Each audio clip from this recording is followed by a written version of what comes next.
Kalau nasab-nasab sampean apa diurus? Nggak usah diurus. Ini nasabnya baginda Nabi Muhammad Sallallahu Alaihi Wasallam. Kalau nasabnya tidak perlu itu. Ini berkaitan dengan Rasulullah Sallallahu Alaihi Wasallam, dan apapun itu bentuknya yang berkaitan dengan Rasulullah Sallallahu Alaihi Wasallam harus dijaga.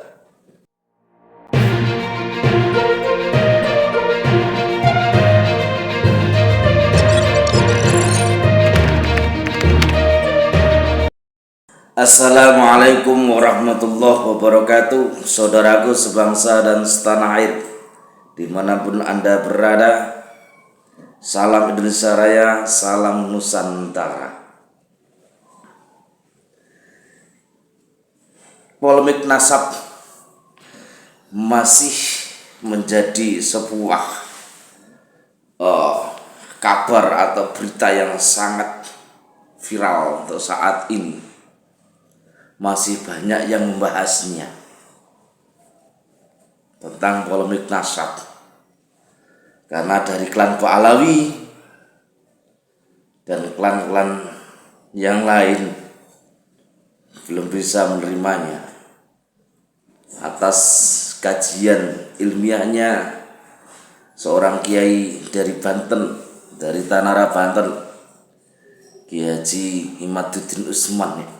Secara ilmiah belum bisa menerimanya, dan belum ada juga titik temu. Kita manusia juga diberi akal oleh Allah Ta'ala.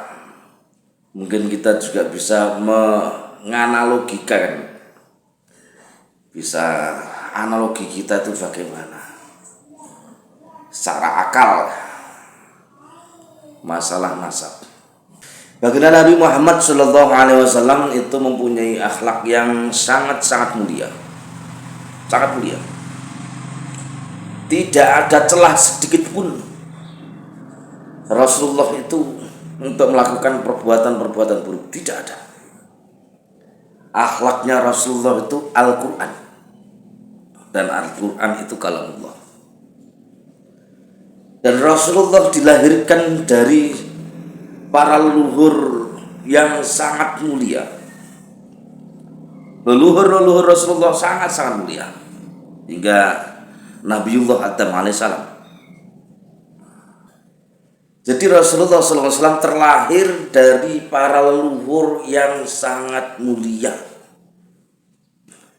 Dan Rasulullah juga melahirkan keturunan-keturunan yang sangat mulia, dan tentunya keturunan-keturunan yang berakhlakul karimah.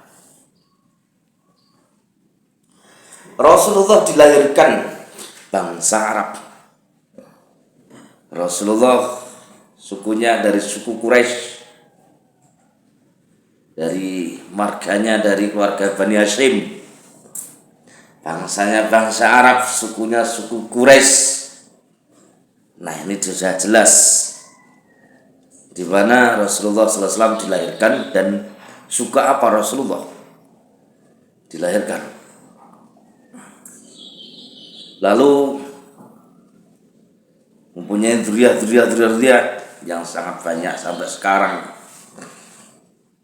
Tentunya para zuriat Nabi Muhammad SAW itu sama dengan Rasulullah, namanya saja zuriat, anak cucunya, anak keturunannya Rasulullah itu sama dengan Rasulullah, artinya sukunya sama, bangsanya ya sama, dari keluarga besar Bani Hashim ya sama. Semisal dites DNA-nya ya sama dengan baginda Nabi Muhammad Sallallahu Alaihi Wasallam. Karena tes DNA itu, genetik itu kan ya sebuah catatan asli manusia, itu kan genetiknya itu. Lalu seandainya ada orang yang mengaku-ngaku, bukan seandainya ya, kalau ada sebuah golongan yang mengaku-ngaku bahwasanya dia itu zuriat Nabi, sukunya bukan dari suku Quraisy, bangsanya bukan dari bangsa Arab, bukan dari keluarga Bani Hashim. Lalu secara akhlaknya jauh dari akhlaknya baginda Nabi Muhammad sallallahu alaihi wasallam. Terus ngaku-ngaku keturunan Nabi. Lah kira-kira itu pantas atau enggak? Kira-kira pantas atau enggak? Secara gambaran di dalam Quran sendiri Allah Subhanahu wa taala sudah menerangkan di dalam surah Al-Quraisy ya. Ciri-ciri ini ya, ciri-ciri saja. Suku Quraisy itu bagaimana? Suku Quraisy itu suka memberi makan. Lomang, dermawan itu suku Quraisy. Suku Quraisy. Dermawan, lomang, insyaallah suka memberi. Lah terus sekarang kalau ada yang mengaku-ngaku zuriyah Nabi, terus dia minta-minta, terus ndawir, nah, kira-kira pantas enggak? Pantas enggak? Jauh dari sifat, jauh dari ketauladanan baginda Nabi Muhammad sallallahu alaihi wasallam. Sukanya ndawir, sukanya bohong, sukanya Masya Allah. Ini coba terus ngaku menjadi zuriyahnya Rasulullah.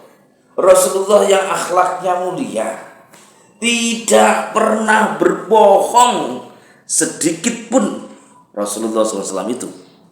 Terus ngaku zuriyahnya Nabi. Ini kan juga kayak nggak mungkin gitu.